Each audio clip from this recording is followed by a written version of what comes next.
Quem são os 144 mil selados do livro de Apocalipse? É o que vamos estudar neste vídeo. Seja bem-vindo no nosso canal e se você ainda não é inscrito, faça sua inscrição e dá um toque no sininho. Assim, sempre quando eu disponibilizo um novo vídeo, você já é avisado. Aproveite, dá o seu joinha aí, seu likezinho para motivar o professor, faça seu comentário, todos os comentários são respondidos e nos ajude na divulgação do nosso canal, que tem como objetivo primordial o ensino da poderosa Palavra de Deus. Agora, chega de moleza, vamos trabalhar. Se você está me vendo pela primeira vez, nós estamos estudando o livro de Apocalipse, versículo por versículo. Todos os vídeos ficam disponíveis no nosso canal, no playlist Apocalipse versículo por versículo. E todos os slides que eu apresento durante a aula, eles ficam disponíveis no nosso site, no www.icp.com.br. Se você quiser baixar este material, com certeza vai ajudar bastante no aprendizado. Vamos para os versículos que vamos estudar neste vídeo. Serão 5 versículos. Apocalipse capítulo 7, versículo 4. Então ouvi o número dos que foram marcados com selo.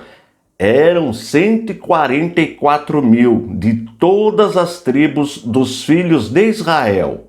Versículo 5. Da tribo de Judá foram marcados com selo 12 mil, da tribo de Ruben 12 mil, da tribo de Gade 12 mil. Versículo 6. Da tribo de Aser 12 mil, da tribo de Naftali 12 mil, da tribo de Manassés 12 mil. Versículo 7. Da tribo de Simeão 12 mil, da tribo de Levi 12 mil, da tribo de Issacar, 12 mil. Versículo 8, da tribo de Zebulon, 12 mil, da tribo de José, 12 mil, da tribo de Benjamim, foram marcados com selo, 12 mil.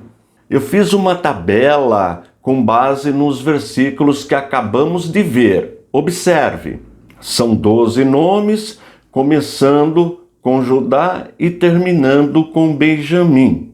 Note que não tem a tribo de Efraim, só Manassés. Efraim e Manassés são os filhos de José, que nasceram no Egito. E como justificar a ausência do nome da tribo de Efraim? É simples. Se nós observarmos outras listas que aparecem no Antigo Testamento, nós verificaremos que em algumas delas aparece José, Efraim e Manassés. Logo, podemos considerar que José está no lugar de Efraim. Vamos verificar 2 textos do Antigo Testamento para justificar a nossa interpretação? Números, 1º capítulo, versículo 10. Dos filhos de José, de Efraim, Elisama, filho de Amiúde, de Manassés, Gamaliel, filho de Pedazur. Observou nesse texto, fala filhos de José. Agora, observe Números, capítulo 13, versículos 8 e 11. Da tribo de Efraim, Oséias, filho de Num. Da tribo de José, pela tribo de Manassés, Gade, filho de Suzi. Observou que nesta listagem consta José? Logo, está resolvido o problema. No lugar de Efraim apareceu o nome José. Como nós acabamos de ver, ocorre também no Antigo Testamento em pelo menos 2 listagens. São várias listagens. Nós vimos apenas 2. Agora, um outro detalhe interessante, observe novamente a lista. Nós também não encontramos a tribo de Dan. E como justificar a ausência da tribo de Dan? Quando nós pesquisamos as literaturas da antiguidade, por exemplo, no 2º século, Irineu, que era cristão, ele escreve e comenta que Dan não aparece na lista porque o anticristo seria procedente da tribo de Dan.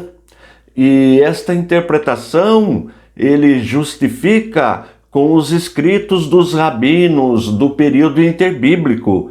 Eles ensinavam que o anticristo seria procedente da tribo de Dan e citavam um texto bíblico para justificar esta interpretação. Vamos ver?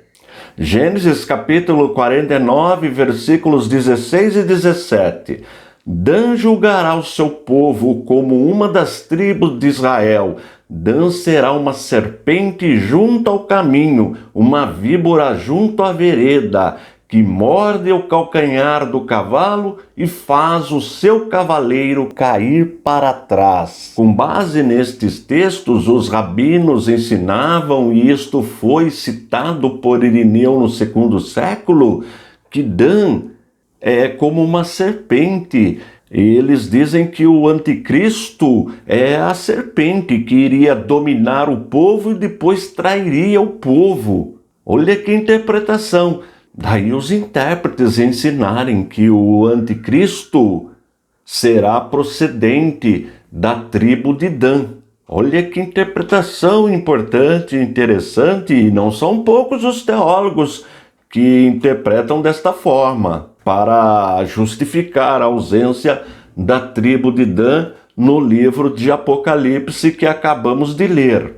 Uma outra questão, observe a listagem. Percebe que Judá vem como o primeiro nome da lista? Nós sabemos que Judá é o quarto filho de Jacó, o quarto filho de Israel. E por que ele vem primeiro? Os intérpretes ensinam que ele vem primeiro porque Jesus é procedente da tribo de Judá. Sendo Jesus o nosso Salvador, por isso que João escreve, recebe a visão, registra Judá como o primeiro da lista. Bem, resolvidas estas três questões, vamos agora para a interpretação. Já adianto que não existe unanimidade. Esta interpretação ela é muito difícil, o texto é muito difícil de ser interpretado. Mas vamos ver algumas delas. Existe um grupo que nós consideramos uma seita, as Testemunhas de Jeová. As Testemunhas de Jeová são lideradas por um grupo chamado Corpo Governante. E este grupo que lidera as Testemunhas de Jeová divide as Testemunhas de Jeová em duas classes. Uma classe o grupo chama de classe dos ungidos, ou seja, os 144 mil. E para as Testemunhas de Jeová, só os 144 mil terão direito de habitar no céu, de habitar com Deus. Todos os demais, que o corpo governante chama de grande multidão, não poderão herdar os céus, ficarão habitando aqui na terra. Interessante que na literatura deste grupo das Testemunhas de Jeová, em 1991 só restavam 8.850 ungidos para completar o número dos 144 mil.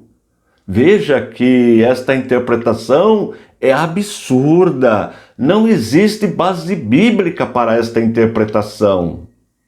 Um outro detalhe que o grupo ensina que Jesus é o mediador só dos 144 mil, não é mediador da grande multidão. Veja que para nós essa interpretação é um absurdo, mas infelizmente é isto que o grupo ensina. Divide as Testemunhas de Jeová em duas castas, uma privilegiada, como eu disse, 144 mil que irão morar no céu e os demais ficarão aqui na terra. Interessante também que as Testemunhas de Jeová comemoram a ceia do Senhor uma vez por ano. E neste dia só pode participar da ceia quem pertence à classe dos ungidos. E aí entra um outro detalhe. Para pertencer à classe dos ungidos, precisa ter nascido antes de 1935.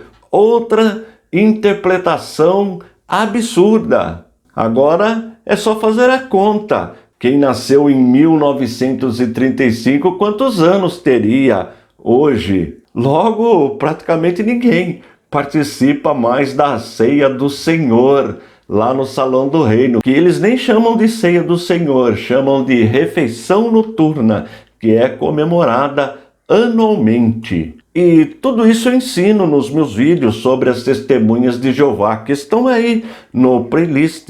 Vale a pena conferir. Uma outra interpretação, esta já com base bíblica, e são muitos os estudiosos da Bíblia que concordam com ela, diz que os 144 mil são judeus que se converterão na grande tribulação. E para defender esta interpretação, citam o Apocalipse capítulo 14, que ainda nós vamos estudar. Portanto, mais lá na frente nós voltaremos para esta interpretação. Existe uma outra interpretação que diz que estes 144 mil de judeus é no sentido espiritual, de Israel espiritual, porque a igreja é chamada assim na Bíblia, de Israel espiritual. Essa é uma interpretação também interessante. Tem também a interpretação que diz que estes 144 mil são formados de cristãos e judeus. E também isto ocorrerá na grande tribulação. Tem ainda uma outra que diz que estes 144 mil deve ser interpretado de forma simbólica, não é um número literal. Interessante essa interpretação também.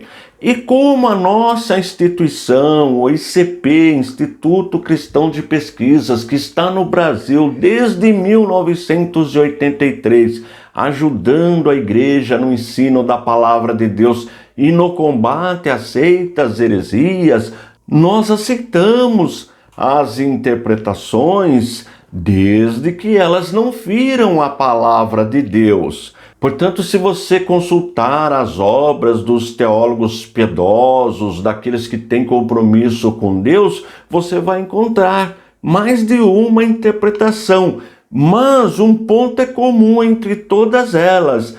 Isto ocorrerá na grande tribulação. É o que nós do ICP também concordamos, podemos afirmar. Agora, se são realmente judeus, se é Israel espiritual, se é a mistura de judeus salvos com a igreja, se é de forma simbólica, não tem como diz no ditado popular, bater o martelo.